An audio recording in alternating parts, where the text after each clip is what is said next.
Tonight on KTN Prime. The one which is not stated that is bringing a lot of this is the sacking of Charity Ngilu. After Baraza, after Shebesh, after Sholei, after Ngilu, who will be next? Ngilu's judgment day in the house. Is she off the hook? The carnage continues. 7 people killed in Sotik collision. Sasa watu wa Machakos wanatuambia tulipia ng'ombe kodi na sisi hatutaki hiyo kodi. You can have cattle as many as you want, as long as you also plan where they're going to be. As long as they are not by the road causing accidents, we're okay with it. Taxing the cows. Machakos County's tough new levies. And lagging behind. Will Kenya make it to the Commonwealth Games?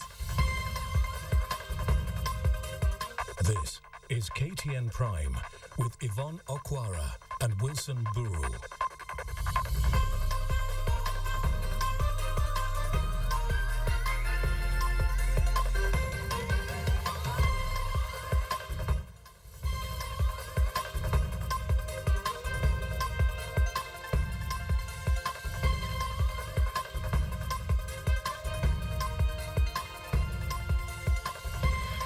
A very good evening to you and welcome to the most comprehensive bulletin in the country. This is KTN Prime. Many thanks for joining us on this Wednesday evening.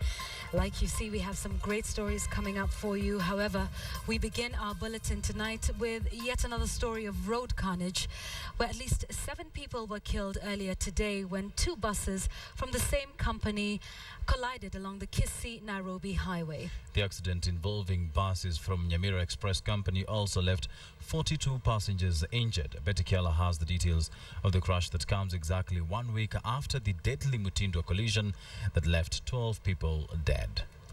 And indeed, those are just some of the pictures that are coming to you now, and we will give you that full report in just a moment in this bulletin.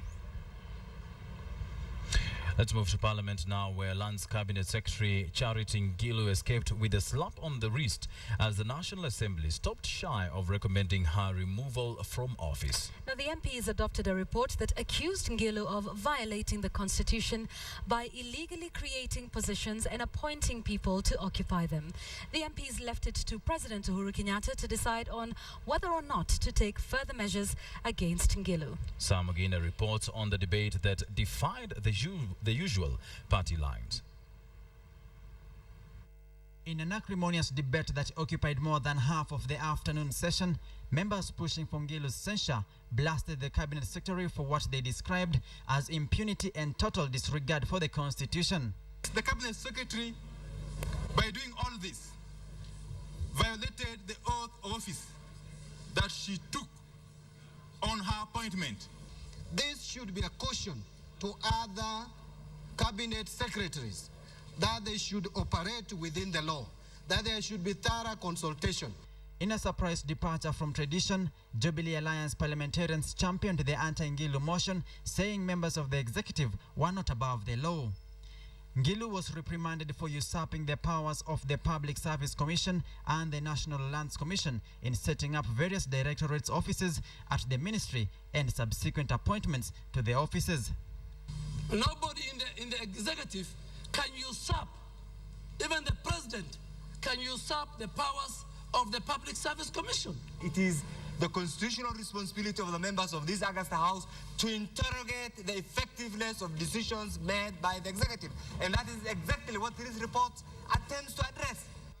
But at one point, the debate almost degenerated into a gender battle. After Baraza, after Shebesh, after Sholei, after Ngilu, who will be next? Who will be next, Mr. Speaker? That there is no witch hunt here, because tomorrow it will be another, and the day after will be another. But indeed, we must check. We must check the executive. Impunity is impunity, regardless of gender. It is extremely clear that we are discussing 2 issues, one which is not being stated, but one which is in the report. The one which is not stated that is bringing a lot of this is the sacking of Charity Ngilu. Nonetheless, Ngilu found solace in her old political friends in the court coalition who tried to insulate her from drastic action, alleging that there was a hidden agenda in the push for her removal. What we are trying to do goes beyond executive action, goes beyond administrative action. It is apparently a political action, which I think if we want to use the constitutional argument, we are not fair to the cabinet secretary in these circumstances. Did we make up? Yes, we did. Okay. Ngilu has now been left to carry her own cross. That may include being compelled to pay financial costs suffered by the taxpayer through the illegal appointments. But she seems to have survived an outright recommendation for her removal from office. Samogina, KTN. From Parliament, you have heard about taxing the dead in Kiambu, but tonight we can report on a new set of taxes targeting cows and other livestock. Well, the new Finance Act passed in Machakos imposes stringent requirements on herdsmen seeking pasture in that county. Miraa transporters also will have to pay 10,000 shillings per trip if they want to pass through Machakos County to reach their clients. And if you want your building to be used for any business, you will have to install CCTV cameras first. But as KTN's Angel Katusia now reports, the county's governor says the new taxes are inevitable. For Jackson Linelei, this has been routine for many years, grazing his cattle along the Mombasa-Machakos highway. But now he will have to find grass elsewhere or part with sums of money thanks to the new law passed by the Machakos County Assembly. According to the Finance Act 2013, which has already been signed into law by the governor, a person will be required to obtain authority either in form of a permit or otherwise upon payment of prescribed fees and charges to graze any livestock within road reserves under the jurisdiction of Machakos County. Hiyo kabana Machakos sisi tu hawasekani hiyo kulipa hiyo ng'ombe. Sisi tu anakataa kama hiyo anakuwa ngumu sana. And when you talk to a pathologist in Machakos, you find that majority of road accidents are caused one way or another because a goat crossed the road or a cow was by the side of the road. This is Machakos town, the center of the Machakos County, a county that has made headlines for its ambitious investment plans. But now a new set of laws under the Finance Act 2013 is causing an uproar, especially to local investors. Driving to Machakos County too will never be the same again, especially for those transporting miraa. The new law requires miraa transporters going through the county to pay 10,000 shillings per trip. A big shocker for miraa traders, as Machakos is a key route to many regions in Ukambani and the coast. What you're trying to do is to discourage some of these products being given to our youth. You go to every town in Machakos, and actually that clause was added by the county assembly members, not even by the county government. Also, under the new set of laws that will take full effect in January, any building, house and business premises will be required to have at least one CCTV camera.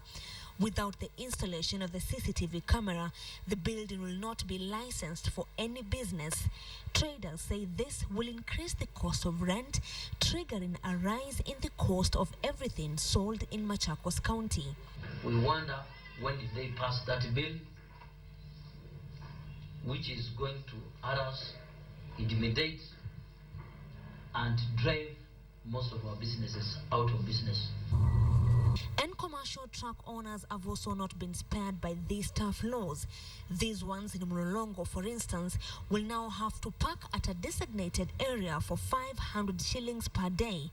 Parking along the road will be considered as obstruction and will attract a fine of 25,000 shillings. The set of laws also required any person owning a sand yard or controlling an area with sand deposits and involved in the harvesting and selling of sand be charged an application fee of 5,000 shillings per year and a permit of 80,000 shillings per year. Air pollution, noise pollution and dumping on and designated areas will cost 110,000 shillings. Littering from moving vehicles and even urinating in the open too will not go unpunished through specified fines. Angel Katusia, KTN. Very interesting story there, and it actually forms the basis of our big question tonight. And we ask, do you support the taxes introduced by the Machakos County government? Do you support the new taxes imposed by the Machakos County government? Please do send us your comments. Start with a yes or no, followed by a brief comment to our SMS number, which is 22155. You can also get in touch with us on Twitter at KTN Kenya, at Yvonne Okwara, and at Wilson_Mburu. And Wilson, indeed, many people asking, can the counties do this? It's not just in Machakos, it's in Kiambu as well. So perhaps we need to have an understanding of just the powers that the county governors have in terms of what they can and cannot tax. So this whole idea of taxes within the county government have been captured in the Constitution under Chapter 12, which deals with public finance. And now in this chapter, it talks about what the national government can impose, the taxes, and the county government. So let's start and take a look at what the national government, the taxes that it can impose. National government is responsible for imposing income tax, value-added tax, customs duty, and excise duty, and of course any other tax that is authorized by an act of parliament. Now when it comes to the counties under Chapter 12 of the Constitution have also been given the powers to spend, to raise revenue and to spend that revenue. And these are the taxes that they can impose: property rates, entertainment tax, and charges for services, as you've seen in that story by Angel Katusia, as well as also other taxes authorized by any act of parliament that is passed. However, there is a bit of a caveat and a bit of a law here that may make things a little bit difficult for the county governments. The caveat in Chapter 12 states that the taxation and other revenue-raising powers of a county shall not be exercised in a way that prejudices national economic policies and activities across county boundaries, or indeed the national mobility of goods, services, capital, or labor. Now this is where the cattle herders, the miraa traders, and owners of business premises may find room for some argument with the new Machakos County, but for now we have to wait and see, because this deal has been signed, sealed, and delivered by the Machakos County governor, and of course every county looking for ways in which they can raise revenue for this. Wilson, in fact, you'll be surprised to know that the Kakamega County government has put in place legislation to set up a revenue collection body similar to KRA. So this is going to be big business for the counties. They need the money. Absolutely, and it's important for people to learn these kind of things so that you're not caught by surprise. Absolutely, that's right. All right. Let's stay in Machakos, where the push and pull over the ownership of a piece of land earmarked for the Machakos city continues today, with the governor and the cabinet secretary for agriculture both standing their ground. Which one of them will have the last laugh? Or to put it differently, will President Uhuru Kenyatta agree to break ground on a piece of land at the center of an intense controversy? KTN's Edith Kimani explains. Two stories have emerged from this 2,200-acre piece of land in the last 48 hours. One account has accused Machakos Governor Dr. Alfred Mutua of unlawfully acquiring this land for development, and the Cabinet Secretary for Agriculture, Felix Koskei, has repeated this allegation that the land has been grabbed. The county government of Machakos has encroached on veterinary land by building governor's offices, by drilling a borehole in LR number 1491/2, by constructing a park. But while the Machakos governor insists that the allocation of the property was clean and transparent, he has introduced a new twist in his storyline. All these issues were discussed, and it was agreed that discussions of my border begins here and a meter away, your border begins there, you've moved a meter or I've moved a meter, Mutua claiming this part is mine, that part is yours, on the borderline, are very, very minor issues. Agreement or not, Machakos senator, who ironically would also benefit from the creation of a new Machakos city, is still vehemently opposed to any such project. If the law is not there to protect wananchi and to protect public property, then there will be no law. We are telling our senator to wake up to the reality that this is time for development and not for divisive, retrogressive, and outdated politics. And that time for politics is long gone. As the row over the land intensifies, so does the pressure leading up to the officiating day. President Uhuru Kenyatta is expected to preside over the groundbreaking for the Machakos city on Friday. But this too may now be hanging in the balance given the multiple narratives on acquisition of the property on which the new city is meant to stand. Edith Kimani, KTN Prime. Let's now move to a story that will cause jitters in sections of the country. It is emerging that up to 22 counties are yet to receive their full budgetary allocation from the Consolidated Fund. This is because the counties are yet to submit their revised budgets to the Controller of Budget, even after the 30th of September deadline passed. The Controller of Budget, Agnes Odhiambo, is blaming the ongoing go-slow by members of county assemblies for the delay. Due to the ongoing go-slow by the members of assemblies, some counties are unable to finalize their budgets, and some have actually not passed their finance bills. Therefore, they cannot collect revenue, and this is affecting execution of their budgets. This is affecting delivery of service to the citizens. So, as a control of budget, my plea goes to the county assembly members and the Salaries and Remuneration Commission that they should meet and dialogue so that this stalemate can end. Now let's go back to our top story tonight, where at least 7 people were killed earlier today when 2 buses from the same company were killed along the Kisii-Nairobi highway when the 2 buses collided. The accident involving buses from the Nyamira Express company also left 42 passengers injured. Betty Kialo has the details of the crash that comes exactly 1 week after the deadly Mutindwa collision that left 12 people dead. Another week, another accident involving a bus, this time killing 6 people. The buses, both from Nyamira Bus Company, are said to have had a head-on collision at 5 p.m. Wednesday after one of the buses heading to Kisii from Nairobi swerved at a sharp bend, hitting the other that was Nairobi-bound, pushing it to a maize plantation several meters from the road. The accident is said to have occurred at Meta Maya area, 30 kilometers from Kisii town. At the scene, personal effects strewn as crowds gathered to retrieve bodies of the deceased and rescue the injured from the ill-fated buses. Muda tu tukaona kama ni kitu ndagongana, dakika kama chache zikagongana tu immediately, ikagongwa, ile ikapenduka na ile ikaenda hivi. Hapo ndio ilipogongwa pale nyuma, watu walianguka pale chini na hapo watu walikufa 4. According to police, over 20 people are receiving treatment at the Kisii Level 5 Hospital and the Kairoka District Hospital with soft injuries and fractures.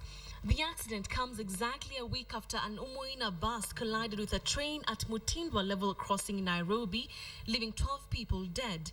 Despite repeated tough statements and suspension of licenses by the Cabinet Secretary for Transport after every crash, the accident numbers continue to soar. This accident adds to the statistics, with more than 2,000 people having lost their lives since the year started due to road carnage, a number that inches closer to the 3,000 mark of lives lost on average on Kenyan roads annually. Betty Kialo, KTN. Well, it's time to take a short break now, but before we do that, let's remind you of our BQ tonight, and we're asking, do you support the new taxes introduced by the Machakos County Government? Do you support the new taxes introduced by the Machakos County Government? And as you would imagine, anything that touches on taxes and money will elicit quite some responses, so keep them coming. KTN Kenya, Yvonne Okwara, and at Wilson_Mburu, and also 22155. Let's get into some of them. Makanda, thank you for tweeting. You say, those Machakos charges are perfect. I love them. Now, Kamau from Kabete says, no, the governors are becoming oppressive and unreasonably ambitious in their bid to outdo each other and draw media attention. This one is going to be a cracker. Indeed. Now, let's take a short break, but don't you go away because we'll have much more after this. The money transfer battle. Dahabshil wins round 1 against Barclays.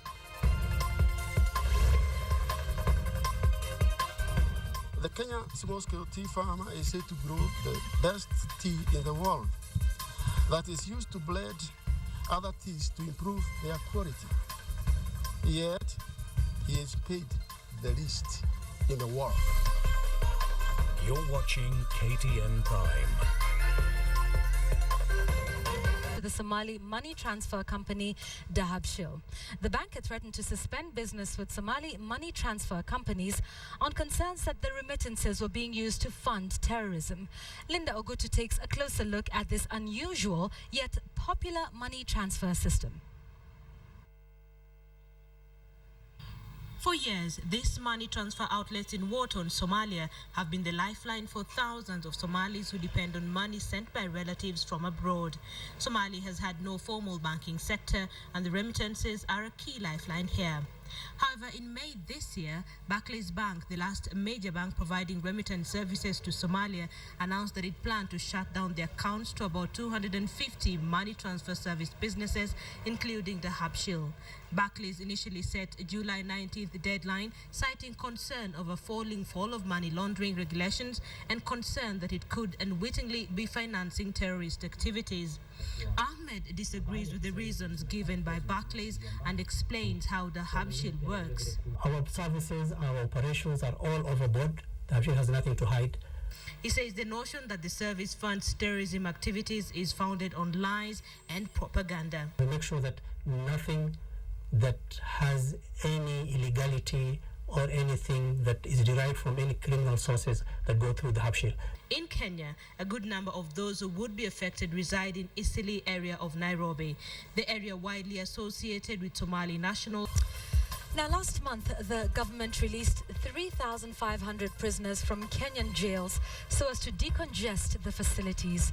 However, after the short-lived joy of being free, many of the former prisoners are confronted by a hostile society reluctant to trust them again. But ex-convicts of Kingongo prison have opened a rare chapter in their lives. Karen Derry wraps up our newscast with that story of resilience from the foothills of Mount Kenya. By looking at him, nothing betrays the fact that the well-built miner is an ex-prisoner, having served time at the Kingongo Maximum Prison in Nyeri. What surprises many, though, is that this former guest of the state had served as a GSU police officer for more than 25 years before he was hauled into prison. Last year in October, he was declared a free man. What you would like to know, though, is his fate as a police officer. Kwanza nimepoteza kazi ya polisi, nimefanya kazi miaka 25. Kwa sababu nimeenda jela, sikuweza kurudi jela kwa polisi. Lakini mpaka leo sijapata thibitisho ya kusema nimefutwa. He wishes the society could be more receptive to former inmates, and since most of his former friends abandoned him, his allies now are fellow ex-inmates who have come together to form a support group by the name Voice of Hope. They meet every first Friday of the month to encourage each other. Immediately mimi nilitoka jela. I remember one of my neighbors hapo akiniona na msichana wake alikuwa anamwambia, unajua huyu anaenda kukufunza nini? Ukitoka jela unakuaga huna pesa, hata huna kitu cha kuendelea na maisha. Na ndio unaonanga watu wengine wanatoka jela kesho kutwa, kesho yake wanarudi huko. All they ask for is to be allowed back into the warmth of the society they once knew, having paid the price for hurting fellow community members. Carol Nderi for KTN in Madeira, Nyeri County. Well, on tonight, as just before we end the bulletin, we would like to remind you of our big question, and we did ask: do you support the taxes introduced by the Machakos County government? There was a story that Machakos County government has introduced a raft of taxes. Now, do you support the taxes, the new taxes introduced by the Machakos County government? And the results are in. 66% of you said yes, while 34% of you said no. Let's take a look at some of the tweets that you have sent in. Dr. Kenneth Omeo, you say, Taxing livestock grazing pasture will lead to tension amongst communities. The Maasai believe their pasture traverses the Rift Valley. Michael Ndonya says, we want good services, roads, infrastructure, high salaries, then we must be ready to pay taxes. And that's all we had for tonight. Indeed, those are your views. We thank you so much for participating, for texting and tweeting. Jeff Koinange Live is up next, and it's the gift of the gab tonight. The two of them speaking to each other. It will be interesting, so do not miss that right after this. Enjoy the rest of your viewing. Good night. Good night.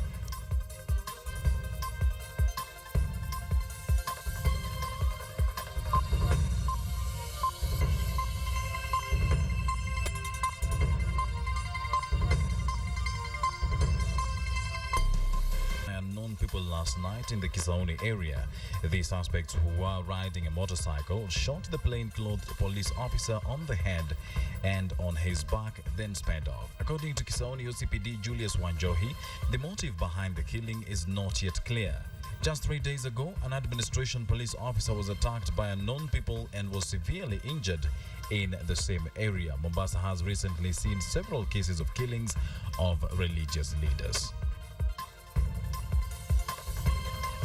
Right, and from that news in brief segment, let's now talk business. And Bonnie Tunya is in our business studio tonight, and he has the latest for us in the world of business. Bonnie, what's it looking like today?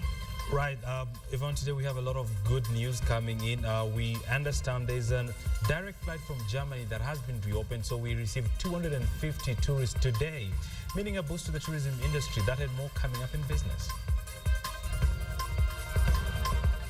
General Electric set to develop a 61 mega wind power farm in Kindergarten. Tweet of the day in association with Summit Malt.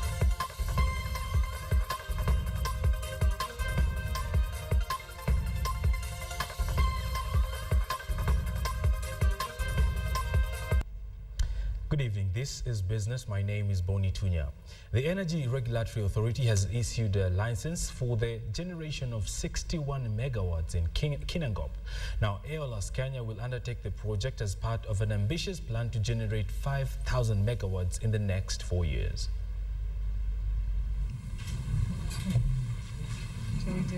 Investor appetite into the sector is on the rise following the government directive to install a further 5,000 megawatts, with Aeolus Kenya the first company to get a license to install 61 megawatts of wind power. The 12.5 billion shilling Kinangop Wind Park project will involve the installation of 38 wind turbines, each with a rated output of 1.6 megawatts and designed with a 20-year shelf life.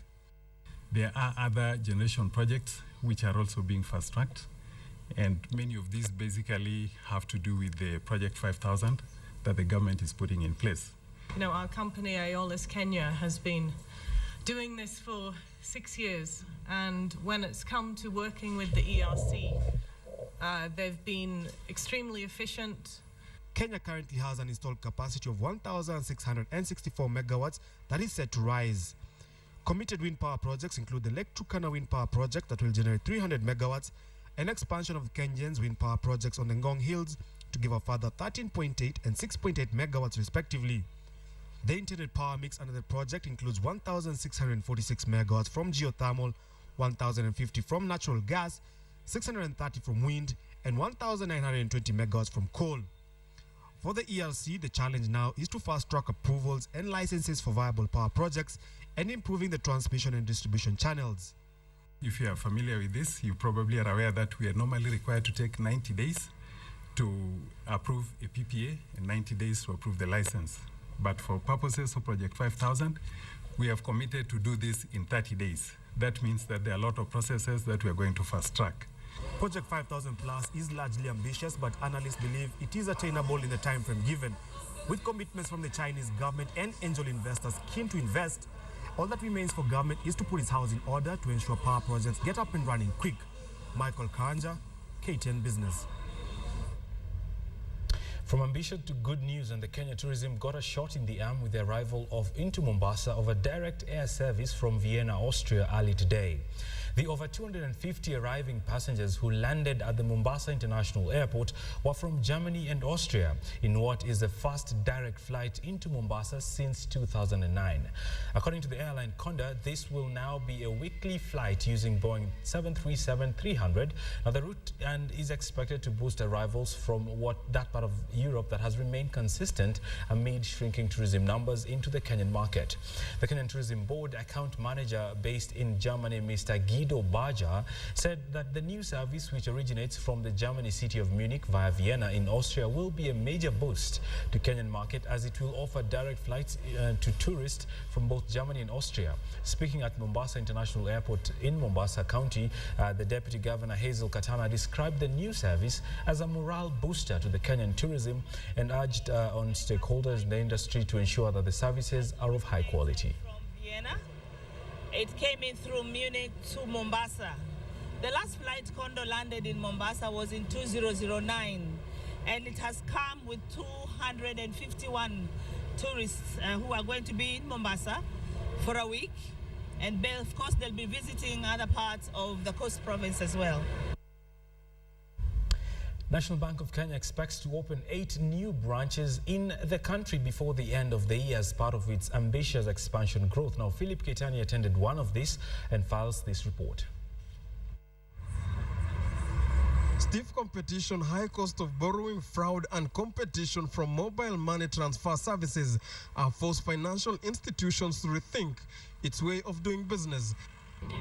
There is therefore need for the banking industry to implement innovative solutions to address overheads such as sharing of infrastructure, including ATM networks. These challenges have now pushed traditional banks such as NBK to stop over-reliance on government as the top client, and it's now hitting the road with the aim of building its customer base. What we've introduced as part of ensuring National Bank regains its lost glory is to introduce performance management process. To meet its end of the bargain, the National Bank has opened a branch at the Samia Business Park, one of the 30 branches it seeks to open in the coming days. This, they believe, will propel them to the top-tier echelons of the banking industry. If we don't deliver, then it's a routine business process that you don't have a justification for your role or for your. The role could be there, but for you as a person. But apart from that, we don't have any program, which is mass layoffs, that we have planned so far. 8 more branches are planned for opening before the end of this year. These will also be in line with its proposed restructuring that is in the pipeline. Philip Keitani, KTN Business. So just how has Kenya's telcos industry grown now? Kenya's mobile subscription rate stands at 30 million plus, with Safaricom still holding the top position in the market share.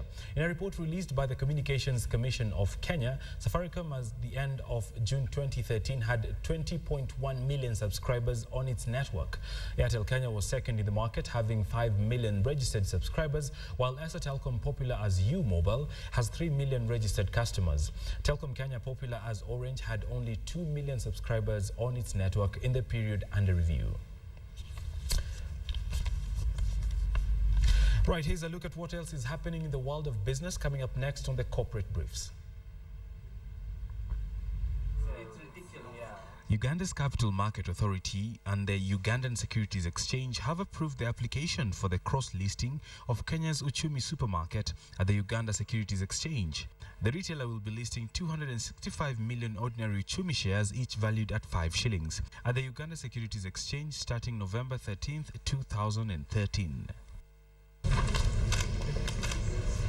Elsewhere, Woolworth has penned an agreement with AFB, a consumer finance company, that will offer its customers the opportunity to purchase goods on credit at any Woolworths store.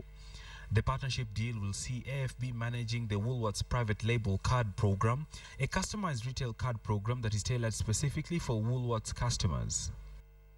And finally, Resolution Insurance has revamped its website that will offer integrated services to its consumers with an enhanced mechanism of searching for medical service providers. Resolution Insurance also launched its website services Sales Online, where individuals and families can purchase their medical insurance online by clicking the Buy Now tab on the website. KTN Business, in association with Safaricom Business. So that's how business looks like. I will see you again tomorrow. Back to Yvonne. Thank you very much, Bonnie Tunya. We will, of course, catch up with you again tomorrow. Let's give you a recap of our top story tonight, and it's all about another road tragedy where exactly a week after that accident that we saw recently in Tindwa, 2 buses from the Nyamira Express bus services collided today along the Kisii-Nairobi highway, killing 6 people and leaving 42 others injured. The buses, both from Nyamira Bus Company, are said to have had a head-on collision. One of them was heading to Kisii from Nairobi, swerved at a sharp bend, hitting the other that was Nairobi bound, and pushed it into a maize plantation several meters from the road. The accident occurred at around 5 p.m. this evening at Metamaiwa area, 30 kilometers from Kisii town. According to police, over 20 people are receiving treatment at the Kisii Level 5 hospital and the Keroka District Hospital with soft injuries and fractures. Right, now we want to remind you of our of our big question tonight. Just a brief one. Okay, all right. I'm told we don't have time to do that, so let's take a short break. We'll be back. Kenya Premier League relegation battle continues as Somali Sugar holds Sony Sugar to a barren draw in the Sugar Belt Derby. Finding life after prison. Nyeri's Voices of Hope. You're watching KTN Prime.